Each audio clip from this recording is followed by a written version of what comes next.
little more comfortable. Much more comfortable. This is what we call typically is the first responsibility of any good management, where you have to create value for the customers, because of which you will be able to create value for company, because of which you will be able to capture value for employees, and then for the owner. If value doesn't happen for the customers, where will he give you? You can't see it. You may be creating value, but you have to see it. That's what we call it perceived value. Can the customer see value? Can the customer see value? When I first came, when they asked me to come and speak to BMP to understand whether I can do something over here, Mr. Dev Nair was present. And we were all talking about how price is a big issue. So I asked him, I said, tomorrow I make a company called Murthy Printing Company. And I go to your biggest customer, tell them, I can offer the rate 20% less than what your company offers. He said, no, they won't accept it. I said, then price is not an issue. There's something else is an issue. Something else is an issue.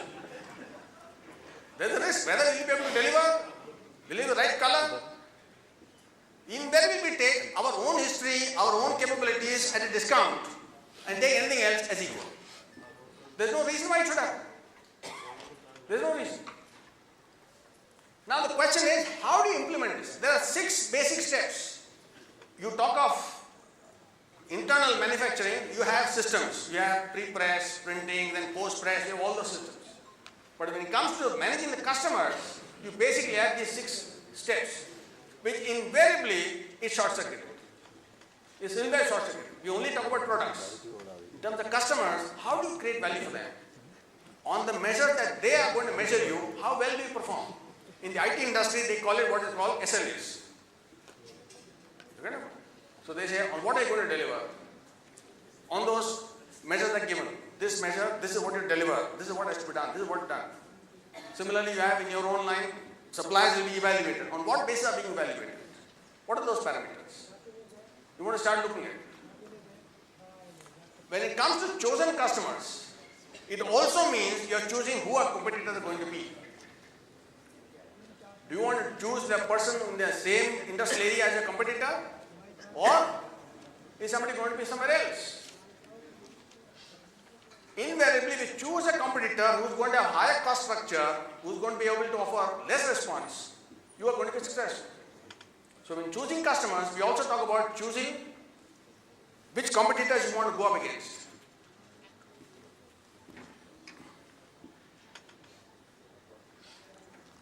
So you want to implement this now. You want to implement this 6 cycles. How do you go about it? There are only 4 methods available. You can talk, that's the advantage of theory. People say there are millions of ways, each company will find its own way. You will find they all come into 4 simple methods. The first one is what is called core. Remain where you are. And you will find there are 2 axes. On the x-axis you will find through segmentation and customization, which means choosing customers. Choosing how much you want to customize. On the y-axis, we talk about product plus, or what we call print plus, as Vishwanath was talking about. So in the core, where you're saying my existing product, existing customers, that's where question comes about how can I manage my costs? How can I improve my productivity? How do I implement Kaizen? Or in the case of FMCG, other industries, they'll say, how do I do my brand building? Because product cannot give you a difference. So you'll say, what can give me a difference? So invariably in B2B, we talk about having a cost advantage. Or we talk about having a relationship advantage. In other industries, they talk about brand building, corporate branding. And you'll find over time, competition becomes too high and it doesn't work. That's where the second option comes up. What is called system development, where one of the speakers talk about print plus. So along with print, we offer this service, we offer you this consulting service, we offer you that service. We offer a value add, print plus some benefits. What we call augmented product. You'll say, what are the expectations of the customers? What do they actually require? Let me give it to them. And very soon you'll find what you do here also will be copied. It becomes a competition. It becomes a commodity.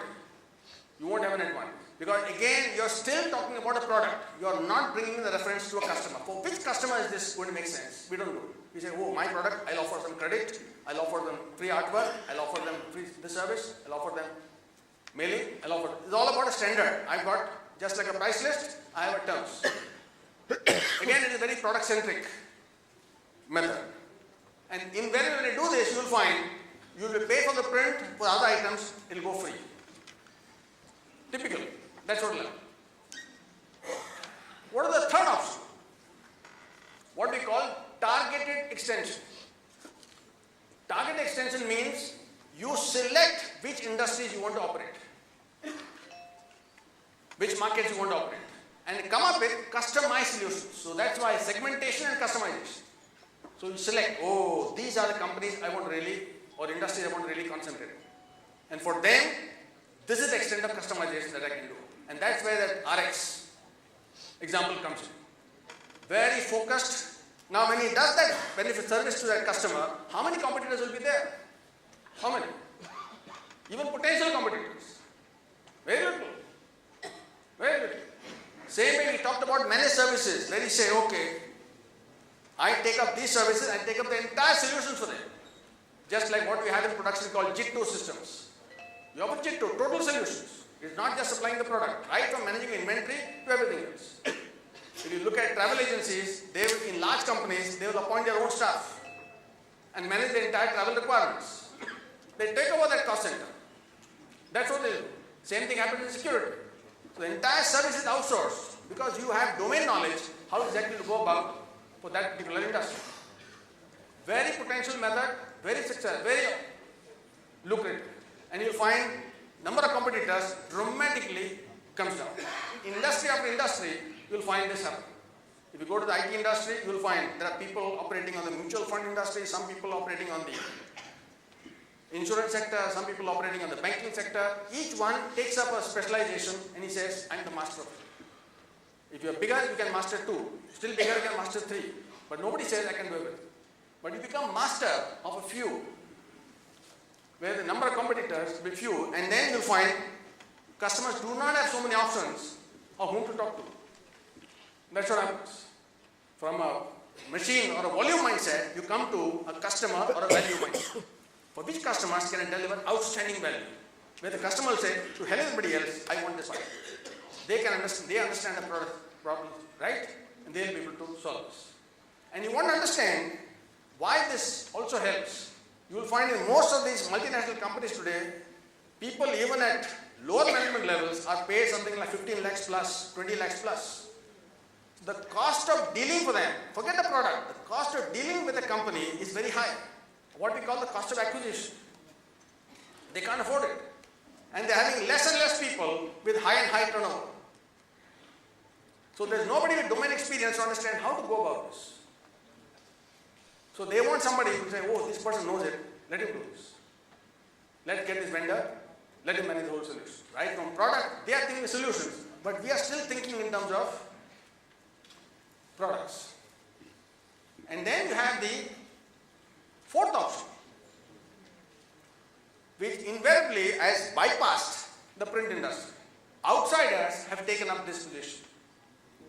This is where you call the print management firms, where they are not talking technology, they are talking what problems are the customers we have to solve. How can I help them become more successful? And then they come up and say, come and talk to a printer and say, can you offer this? And you will find that is an area where there is no investment in the printing. There is no factory, there is no labor. And they are talking as representatives of the customers, can we solve this problem for you? We will take up the headache, we will solve this for you. And this is typically what IBM also has done. They are no more saying, we will sell you computers, we will sell you software. They are saying, what problems do you have? So when they went to Bharti, they told Bharti, your Bharti telephone, Airtel, you are growing so fast. Do you want really spending your time on growing fast or spending time on managing your IT and IT infrastructure and all these people? That makes sense. So give it to us. We'll manage the infrastructure for you. IT infrastructure we'll manage. You focus on your customers and growth. Winning partnership. Winning partnership. Sticky accounts. That's what you do. They're not saying, I'm going to sell you so many computers, so many laptops, so many routers. No, that's not the agenda. It's not about product, it's about solutions. You want to grow fast, grow. IT part will take care. And that was the brilliance of Bharti Airtel to get company like IBM to whom they would outsource work. Normally we think of the other way. IBM will outsource work to us, we will do it. But the thinking of the Bharti people was, can we get a company like IBM to manage our network? And when they did this, at that time Bharti was not so well known. So because IBM's association with them, the credibility dramatically increases. The same thing they did with Alcatel for their telephone network. So they basically left with managing the customers. Whereas what happens in normal cases is, customer is forgotten and you're managing all our costs. Where the money coming from? Yeah, outsourced it. Agent rakha hai. That gets lost. And you will find in good companies, people who are really successful, there is more time spent on the customer side than on the cost side. Where is the money coming from? Picha kahan se aata hai? That is forgotten. Where is the cost? Where is the cost? That's the problem. Right in the beginning, I think Mr. Dote mentioned this. When he was thinking about whether he should invest in the machine, he said, let me first have an order. Once I have the order, then I'll go for the technology. But what we normally do, technology kar lete. Oh, let's go and hunt for customers. And by the time I hunt for customers, 3 more machines have come. 3 more suppliers in the market looking for customers. And then you get into a vicious cycle. That's what happens. So the solution innovation is something which is waiting. And this has happened in IT, in automobile industry. You have tier 1, tier 2, tier 3 suppliers. Because the cost of acquisition for the customer is very, very high. They can't afford to dealing with hundreds of customers, suppliers. They say, we'll deal with one supplier, who will then integrate and offer the solutions to us. That similar solution is coming across industries, whether it is travel, whether it is automobile industry, across, single source, single source, single source. Because more than the cost of the item, the cost of acquisition is becoming more expensive. That is what is happening. Right? So we have only 4 routes. Only 4 methods. There is no 150 methods. Oh, I can do that, I can do that. And this is, what I presented to you comes out of research from IND Lausanne. There's a leading management institute in Switzerland, in Lausanne, who focus on the P2P area. And they come up, they do work with only B2B companies in a major way. And they have come up with this. So you want to start looking at what can I do with customers, by which they will say, forget competition. So much value, they'll say, preferred supplier. So instead of being only a transaction level supplier, you get into a strategic relationship. All customers may not be ready. There are enough who will make good business. Good business. And especially for those of you who get especially packaging, this becomes critical. Critical. Right? Yeah, I've got another 9 minutes. I'm prepared to take any questions. Any questions, John? Yes.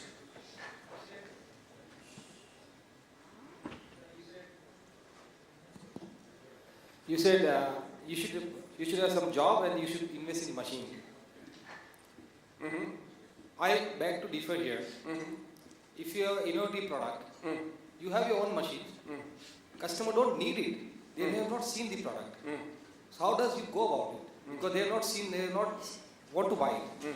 So you don't supply based, need based. You create a need and you supply. How this model fits in your this grid? Let me see whether I understood your question. You're saying, I'm coming out with a very innovative product, customer knows nothing about it.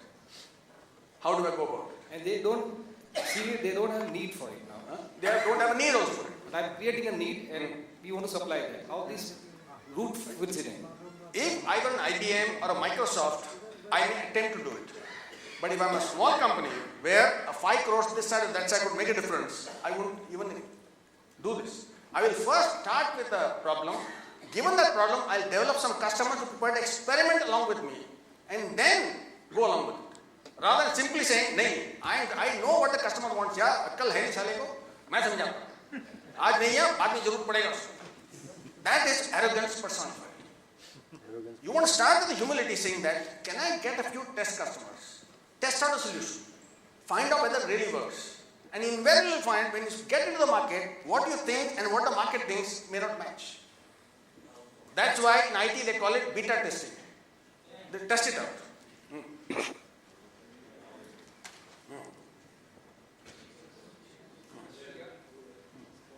Yeah, once Hello.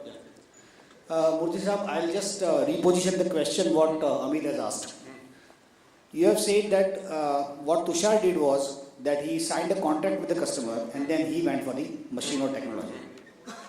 Some marketing gurus says, दुकान में माल होना चाहिए तो गिराई आता है. Which customer will come? So what That's typically what is called what I'm must. trying to say is that if you have the technology, if you have the machineries, there is a possibility that the customer will come to you. If you do not have, That's precisely the problem. Unless you know which customer is going to walk in, how can you be so sure? so sir, this is exactly मुर्गी पहले के अंडा पहला. That's you're pointless. That's what I'm saying. You are simply arrogant. I'm very sure. बिकेगा, कैसा नहीं बिकेगा? I'll give an example. Even a company like Microsoft, which has launched the new Surface, huge company, they can afford big losses. It is not selling. It has come up with so much innovations. It's not selling. Even a company of that type, when they do so much of research, they pay people in millions. They make mistakes. And here we are assuming, based on यार 30 साल घास नहीं खोदा मैंने, industry में काम किया है. And with that arrogance we get in. And you'll find in the market, everybody a level playing field. That's what happens. So whenever you do anything of that type, you want to first test out in a small group. Test it out. Does it make sense? And then take a major leap forward. And you'll find these sort of experiments won't work maybe another 5 years from now. Today, some of us are financially comfortable, it makes sense. But the moment you get into slightly higher levels, you'll find it will simply not viable at all. And these losses had to be, who's going to make up these losses? You're going to ask existing customers to pay you more so that you can cover these losses. And then you become uncompetitive. It becomes a vicious cycle. All these are unavoidable costs. You want to minimize it as far as possible so that it becomes very competitive for existing customers. Many of us, for example, a point that was made in the morning, I think I agree with 100%. The moment you do segment-wise accounting, you'll say customer A, customer B, customer C, customer Z. Which customers are making money, which are making losses. Invariably you'll find 80-20 happens. And the moment you do that, you become uncompetitive for your important customers. Because all the losses, who's going to bear? Either you or the customers. You become uncompetitive. This cross subsidizing doesn't work. You won't be saying this customer, what inputs, what cost. That will make sense. I will be very wary in doing this. Yes, one question. Sir, I have a small question. Is that would it be a good idea to sell more products of a different variety to the same customers, then, or to diversify in a total different line in case you want to diversify? That's a tough question. And there's no easy answer for it. If your products are going to use the same internal machines, No. if it is not, then you want to understand the cost of the benefits. Because if just for serving one customer or a couple of customers, you're going to have a variety. Are you going to be damn good at it? Are you going to have a cost advantage? You want to look at it. But we have to grow. You have to grow. The growth has to be profitable. That's why choosing customers and choosing products. That's why in the morning the Gobson's fellow talked about, this is what he said. Which customers are profitable, which products are going to be profitable.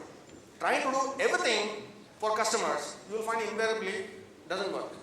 If you look at even Hindustan Lever's results which have come, out of their 5 businesses, 2 businesses are not making money. Because it goes to the same kirana shop. But 2 item foods don't make money. Water doesn't make money. Now what happens because of this? Because nahi, aage baat banega, sometime it will make money. There are enough competitors over there. You want to be careful.